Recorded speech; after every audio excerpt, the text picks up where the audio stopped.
City of Victoria just passed a new official community plan last July, and it's an extraordinary plan. It guides the vision for our community for the next 30 years, and there are chapters on community well-being.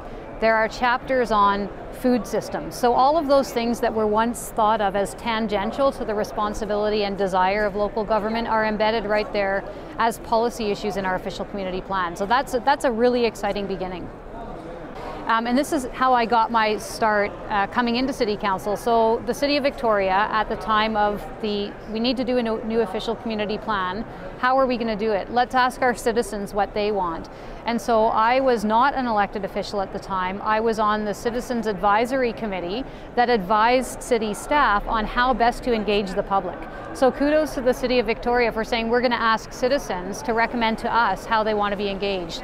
And that was an absolutely amazing process, because there were 7 of us, citizens, and we were actually taken seriously as advisors to staff. And the first thing we said, we had 52 meetings in 2 years, and the first thing we said was, don't just invite people down to City Hall and ask them to sit in rows while the planners are up at the front talking. And so they listened to us. They said, well, what would you recommend? And we said, hold community forums, and we said, empower citizens to hold their own conversation circles in their own living rooms and create a format for them to give feedback. And the city did that. So the OCP that I just mentioned had over 6,000 residents and business owners make contributions to. 6,000. And people could literally see some of their words taken up and put into the city's policy. So that's a really concrete example. You want to build policy in living rooms? The city and municipalities across the province can actually foster that. Just a couple weeks ago, we passed the OCP Implementation Plan, and again, our staff are amazing. And what they've done is broken out 174 policy directions and mapped them over the next 30 years. And they've said what's funded, what's partially funded, what's unfunded, which department is going to take the lead. So now we have a roadmap for implementation. And because one of the key issues that we face in Victoria is earthquake preparedness. And it sounds, again, like, oh yeah, I've got my emergency kit in my backyard, I'll be okay. But I think it's a real, talk about healthy communities, we need to prepare ourselves, prepare our buildings, prepare our residents for that eventuality. So that's some of the key implementation that we're going to be doing over the next 5 years.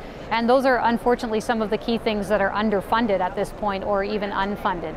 So we've got the implementation plan, and we're, again, I think this is great, working on small successes at the same time as long term. And I'll just give you one key example.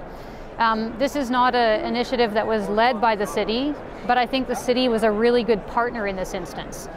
There's been a group of citizens working in our community for the last 5 to 6 years to create a downtown public market. Talk about community well-being. Food grows community, grows food, grows community. And just 2 weeks ago, or last Saturday, almost 2 weeks ago, these citizens, in partnership with the City of Victoria and in partnership with a local developer, opened a Victoria downtown public market. So there is now a place for all of the farmers on the peninsula to come and sell their food, a place for all of the members of our community to go and buy food to build community. So that's just a small example of, one of the key successes that we've already had.